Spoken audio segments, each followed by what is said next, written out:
whenever there is a technological change, there's always opposition groups to that change and wondering if it's safe, wondering if it's a good use of resources. And technology in the long run always wins out. And so I think we're seeing that happening now in the Bitcoin space, where we found a way to automate and make far better some of the ways we deal with money. And of course, they're energy intensive, but a lot of people miss the upsides you get from that. And really what the invention of Bitcoin is it speeds up settlement, the ability to actually settle final value with each other in, depending on which layer you're using, seconds or minutes. And so I think that's what is a big piece of what's transformative here. In the past 14 years, a number of thought leaders, illustrious investors, developers, and even detractors have attempted to summarize the core characteristics of the most popular cryptocurrency in the world, and its underlying network in a few simple sentences. The most popular cryptocurrency asset is simply one component of an exceedingly dangerous and speculative industry, according to regulators, policymakers, and the majority of U.S. lawmakers. Dedicated traditional finance figures like Warren Buffett, Charlie Munger, and Berkshire Hathaway have similar opinions. Bitcoin offers incredible 10 and 20 times returns to the common investor searching for the next great financial item. Others see the leading crypto asset as the future and the ideal means of resolving the mess that traditional finances providers and beneficiaries have made. These people are more likely than anyone else to fully appreciate what Bitcoin has to offer. But it's possible that your and their evaluation of the most valuable crypto asset falls short of capturing its essence. The world appears to learn more about Bitcoin and its incredible features and applications with each passing day. One such occurrence is the current and possibly ongoing banking sector crisis in the United States. Each multi-billion-dollar bank run demonstrated to the general public what Bitcoin investors have been adamant about for more than 10 years. Traditional finance is unsustainable, doomed to fail, and largely unjust to the average investor and depositor. The way the world views a variety of topics, including money, energy, and the function of banks and other conventional financial institutions, is being revolutionized by Bitcoin, according to renowned financial expert Lyn Alden. Alden most recently participated in the third edition of the annual Bitcoin Miami conference, where she sat down with Natalie Smolenski, the creator of the Texas Bitcoin Foundation, for an insightful fireside conversation. Bitcoin energy systems and the government.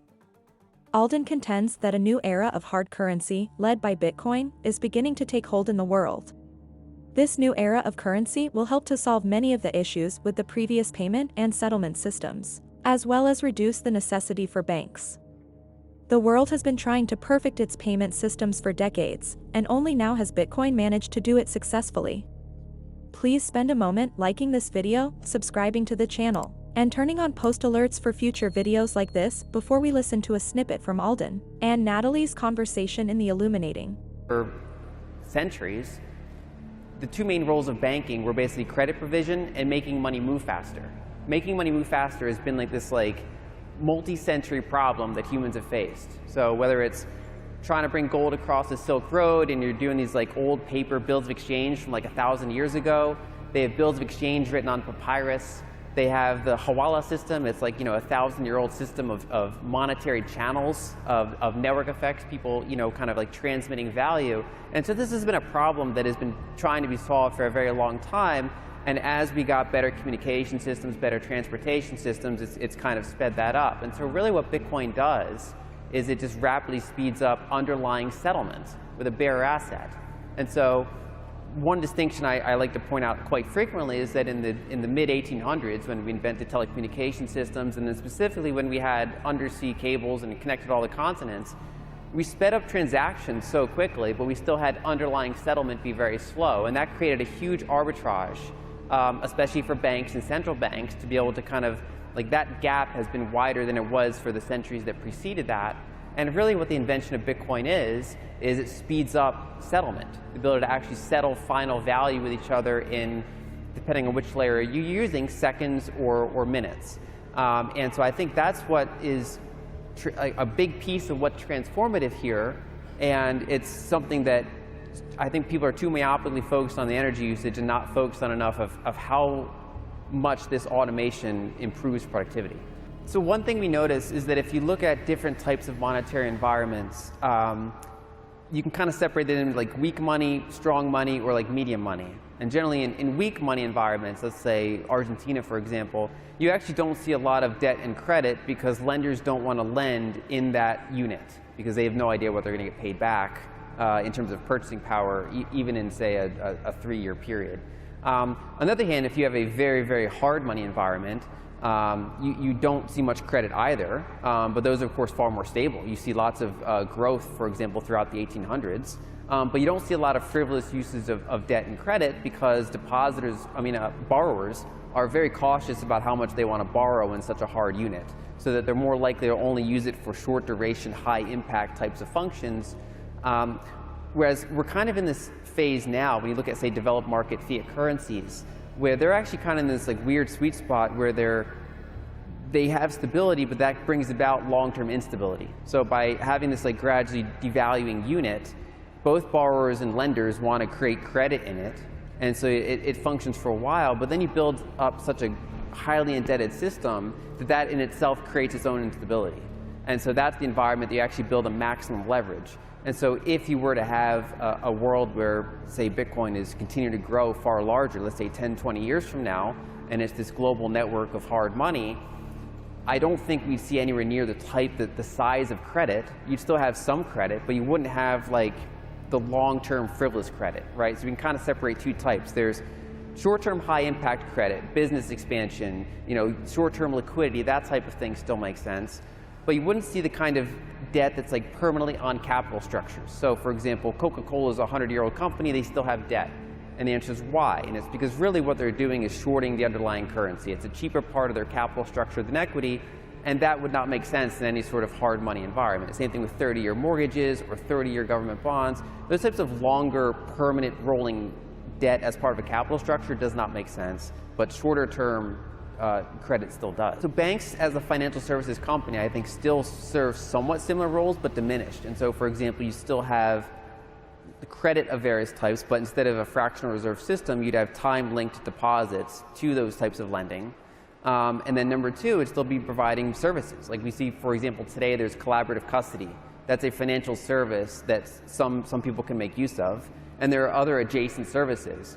And I think a general theme is that they're still working with people to help them use money in potentially more convenient, safer ways to varying degrees, but that their overall roles diminish because their arbitrage opportunities are diminished. Whereas on the other hand, I think, for example, tying it back into the energy theme, I think the role of energy companies becomes larger in that type of world because energy is more linked to money in that type of environment. So banks down, energy producers larger, more publicly relevant. Yeah. Energy is such an important topic because we're at this civilizational crossroads right now where we're asking the question of can humanity survive the type of carbon-intensive economies that we've been reliant on for the growth that we've seen over the past several centuries. We need to use more energy. The question, however, is how can we do that in a more carbon neutral or less carbon intensive way?